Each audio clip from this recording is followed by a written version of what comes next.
సమగ్ర శిక్ష ఉద్యోగుల క్రమబద్ధీకరణ నిరసన ర్యాలీ మరియు దీక్షకు సంఘీభావం తెలిపిన సిర్పూర్ శాసన సభ్యులు డాక్టర్ పాల్వాయి హరీష్ బాబు. ఆసిఫాబాద్ కుమురం భీం ఆసిఫాబాద్ జిల్లా కేంద్రంలోని కలెక్టరేట్ ఎదురుగా ఈ రోజు సమగ్ర శిక్ష ఉద్యోగుల క్రమబద్ధీకరణ ర్యాలీ మరియు దీక్షలో పాల్గొన్న సిర్పూర్ శాసన సభ్యులు డాక్టర్ పాల్వాయి హరీష్ బాబు.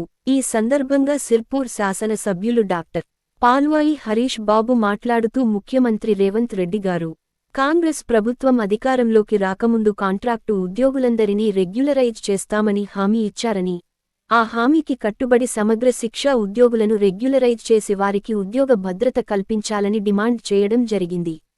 అలాగే సమగ్ర శిక్ష ఉద్యోగుల న్యాయమైన డిమాండ్ల సాధన కోసం వారి ఉద్యమంలో భాగస్వామ్యం వహిస్తామని తెలిపారు. ఈ కార్యక్రమంలో సమగ్ర శిక్ష ఉద్యోగులు పెద్ద ఎత్తున పాల్గొన్నారు. గత ప్రభుత్వం కూడా చేసింది, ఇప్పటి ప్రభుత్వం కూడా చేస్తుంది. సాక్షాత్తు ముఖ్యమంత్రి గారు రేవంత్ రెడ్డి గారు వారు పాదయాత్ర చేసినప్పుడు హామీ ఇవ్వడం జరిగింది. కాంట్రాక్ట్ ఉద్యోగులను ప్రత్యేకించి సమగ్ర శిక్ష ఉద్యోగులందరినీ కూడా రెగ్యులరైజ్ చేస్తాం, వారికి పూర్తి ఉద్యోగ భద్రత కల్పిస్తామని ఆ రోజు హామీ ఇవ్వడం జరిగింది. కాంగ్రెస్ పార్టీ మేనిఫెస్టోలో కూడా కాంట్రాక్ట్ ఉద్యోగస్తులందరినీ రెగ్యులరైజ్ చేస్తామని హామీ ఇవ్వడం జరిగింది. ఆ హామీని ఈ సందర్భంగా వారికి గుర్తు చేయదలుచుకున్నాం. రాబోయే రోజుల్లో వీరు చేపట్టే ఉద్యమ పంతాకు మేము తప్పకుండా మద్దతు తెలుపుతాం.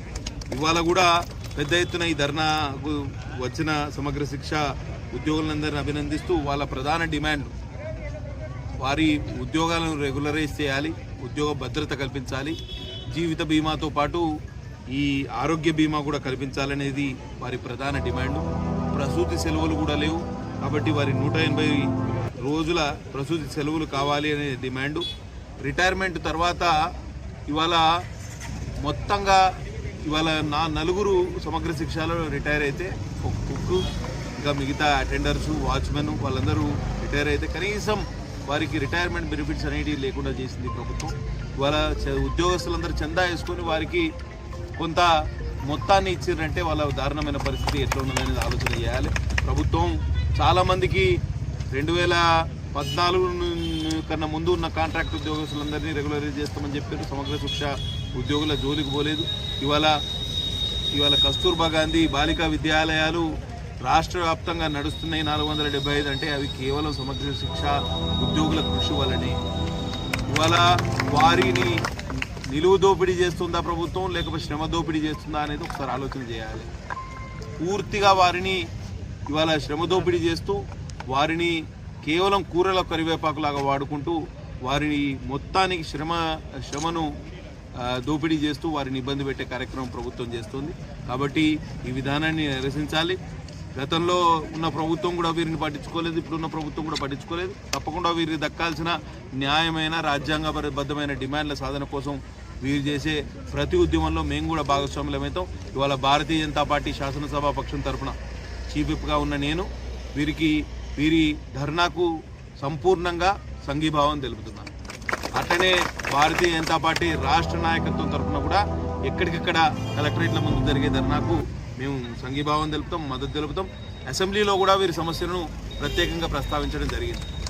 సమగ్ర శిక్ష ఉద్యోగులు నా గతంలో ఇచ్చిన అర్జీ మేరకు అసెంబ్లీలో ప్రశ్నోత్తరాల సమయంలో రావాల్సిన ప్రశ్న కొన్ని అనివార్య కారణాల వల్ల బడ్జెట్ సమావేశాల్లో రాలేదు. రిటర్న్ రిప్లై వచ్చింది, తప్పకుండా ప్రభుత్వం చేస్తామని హామీ ఇచ్చింది. మాకు కూడా శాసనసభ వ్యవహారాల శాఖ మంత్రివర్యులు మిగతా స్కూల్ ఎడ్యుకేషన్ నుంచి కూడా మాకు రిప్లై రావడం జరిగింది. కాబట్టి తప్పకుండా ఈ విషయంలో ప్రభుత్వం కొంత పట్టు విడుపులకు. కొమ్రం భీం ఆసిఫాబాద్ జిల్లా పోలీసు కార్యాలయం వినాయక చవితి పండుగను పురస్కరించుకుని జిల్లాలో గణేష్ విగ్రహాలను ప్రతిష్ఠించడం మరియు పండాలు, మండపాలు ఏర్పాటు చేయదలచిన వారు ముందుగా పోలీసుల అనుమతి తీసుకోవడం తప్పనిసరి అని శ్రీనివాసరావు ఎస్పీ ఆసిఫాబాద్ ఆదేశించారు. ప్రజలు గణేష్ నవరాత్రిని భక్తి మరియు శాంతితో జరుపుకోవాలని, ఎటువంటి అల్లర్లు లేదా గొడవలు జరగకుండా చూడాలని సూచించారు. సాంస్కృతిక కార్యక్రమాల ముసుగులో అసభ్యకరమైన లేదా అనైతిక ప్రదర్శనలు, ఆడవారి డాన్సులు లేదా రికార్డు డాన్సులు నిర్వహిస్తే నిర్వాహకులపై కఠిన చట్టపరమైన చర్యలు తీసుకుంటారు. గణేశోత్సవ సమితులు నవరాత్రి సందర్భంగా జరిగే అన్ని కార్యకలాపాలకు పూర్తి బాధ్యత వహించాలి. గణేశోత్సవ సమితులు అనుసరించవలసిన మార్గదర్శకాలు మరియు జాగ్రత్తలు. 1. గణేష్ నవరాత్రి వేడుకలను నిర్వహించాలనుకునే వారు తొలుత ఒక కమిటీని ఏర్పాటు చేసుకోవాలి. ఆ కమిటీ అన్ని కార్యకలాపాలకు పూర్తి బాధ్యత వహించాలి. 2. విగ్రహాలు ప్రజాస్థలాల్లో ప్రతిష్ఠించాలనుకునే వారు స్థానిక పంచాయతీ నుండి అనుమతి పొందాలి. 3.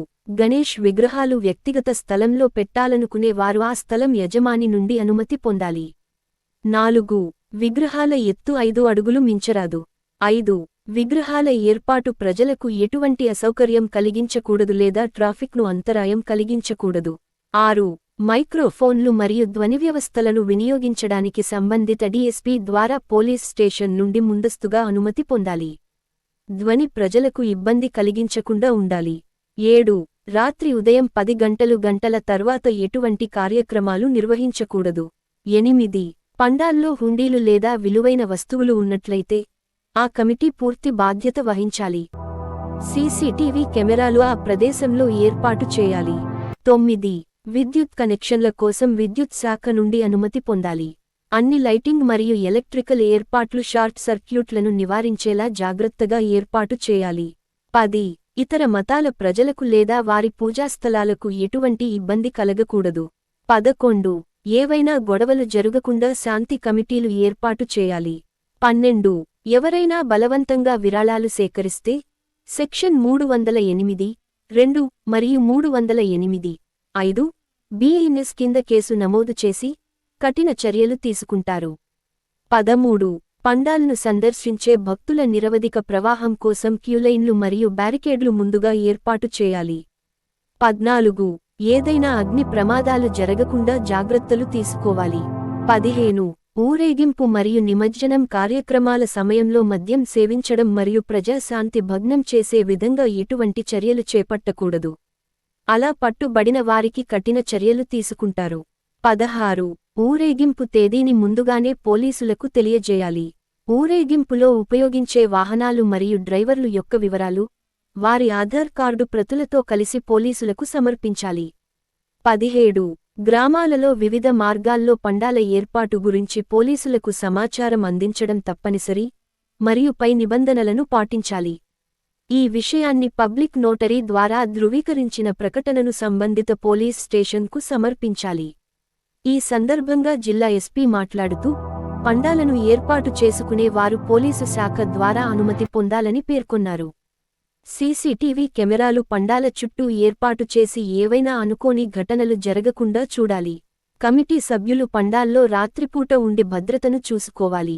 రేషన్ కార్డు కోసం ఎదురు చూసే వారికి సీఎం గుడ్ న్యూస్. సెప్టెంబర్ 17 నుంచి కొత్త రేషన్ కార్డుల కోసం ఎదురు చూస్తున్న వారికి CM Revanth Reddy good news చెప్పారు. సెప్టెంబర్ 17 నుంచి రాష్ట్ర వ్యాప్తంగా ప్రజాపాలన కార్యక్రమం నిర్వహించబోతున్నట్లు వెల్లడించారు.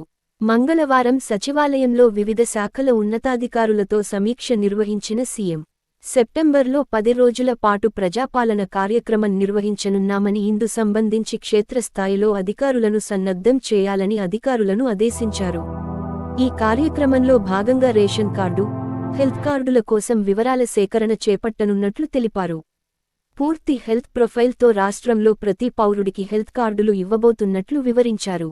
కాగా రేషన్ కార్డులు ఆరోగ్యశ్రీ కార్డులను వేరువేరుగా అందించాలని ఇప్పటికే ప్రభుత్వం నిర్ణయించింది.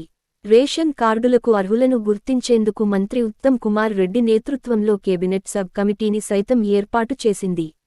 ఈ నేపథ్యంలో ఇవాళ రాష్ట్ర సచివాలయంలో ఉన్నతాధికారులతో సమీక్ష నిర్వహించిన సీఎం రేషన్ కార్డులకు హెల్త్ కార్డుల విషయంలో కీలక ఆదేశాలు జారీ చేశారు. ఉస్మానియా హాస్పిటల్ను గోషామహల్కు తరలిస్తాం. సీఎం ఉస్మానియా హాస్పిటల్ను గోషామహల్కు తరలించాలని ముఖ్యమంత్రి రేవంత్ రెడ్డి మరోసారి స్పష్టం చేశారు. గోషామహల్లో నిర్మించాలని తలపెట్టిన కొత్త ఉస్మానియా ఆసుపత్రిపై మంగళవారం రాష్ట్ర సచివాలయంలో సమీక్ష నిర్వహించిన ముఖ్యమంత్రి ఇందుకు సంబంధించి భూ బదలాయింపు ప్రక్రియను వేగంగా పూర్తి చేయాలని ఆదేశించారు. ఆసుపత్రి నిర్మాణానికి సంబంధించి ఆర్కిటెక్ట్స్తో డిజైన్లను రూపొందించాలని, వచ్చే 50 ఏళ్లను దృష్టిలో ఉంచుకుని ఆసుపత్రి నిర్మాణం ఉండేలా ప్రణాళికలు సిద్ధం చేయాలన్నారు. భవిష్యత్లో ఎలాంటి సమస్యలు తలెత్తకుండా డిజైన్లు సిద్ధం చేయాలన్నారు. ట్రాఫిక్ ఇబ్బందులు తలెత్తకుండా రోడ్ కనెక్టివిటీ ఉండేలా ప్రణాళికలు ఉండాలని సూచించారు. గోషామహల్ సిటీ పోలీస్ అకాడమీకి ప్రత్యామ్నాయ స్థలాన్ని కేటాయించాలన్నారు. కాగా ఉస్మానియా ఆసుపత్రిని గోషామహల్ పోలీసు మైదానంలో భవనం నిర్మించనున్నట్లు ఈ నెల మొదటి వారంలో జరిగిన అసెంబ్లీ సమావేశాల్లోనే సభలో సీఎం ప్రకటన చేశారు.